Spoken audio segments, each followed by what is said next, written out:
नबी पाक अलैहिस्सलाम ने फरमाया कि मेरे इल्म में कुरान पाक की एक ऐसी आयत है कि लोग अगर उसे महफूज कर लें तो उनकी तमाम हाजात के लिए काफ़ी हो जाएगी।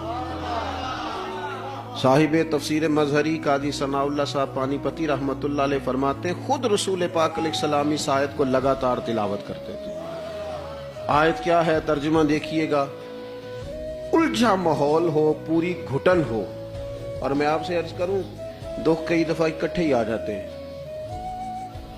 और बड़ी उम्मीद होती है कि फलां फलां फलां फलां चीज पे मैं हाथ डालूंगा तो आजमाइश से निकल जाऊंगा, लेकिन वो सारे जाहिरी असबाब भी पास होते हैं, नहीं निकल पाता बंदा।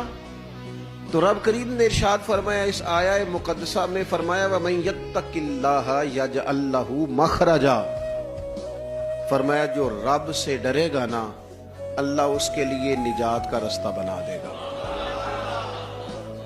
अल्लाह राह बना देगा उससे। शर्त क्या है? अल्लाह से डरे, बंदों को देख के तायुन न करे कि मैंने किस तरफ जाना है, हर वक्त लोगों के सामने अपनी वजाहतें ना देता फिरे, अपने रब के सामने अपने आप को क्लियर करे।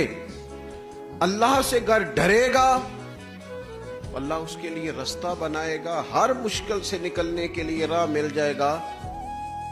और बाद लोगों का गुमान था कि शायद ये रूहानी मसाइल ही की बात होगी, शायद ये उखरवी मामलात की बात होगी, ये भी है, लेकिन तुम्हारे लिए रास्ता भी बनाएगा और रिस्क तुम्हें वहां से देगा कि तुमने कभी गुमान भी नहीं किया होगा, तुमने सोचा भी नहीं होगा। अल्लाह तुम्हें वहां से रिस्क देगा। फरमाया वमन यतवक्कल अलल्लाह फहुव हस्बु, और जो अल्लाह पे भरोसा करेगा ना अल्लाह फिर उसके लिए काफी हो जाएगा और उसे जगह जगह नहीं जाना पड़ेगा, रब उसके लिए काफी हो जाएगा अगर अल्लाह पे भरोसा करे।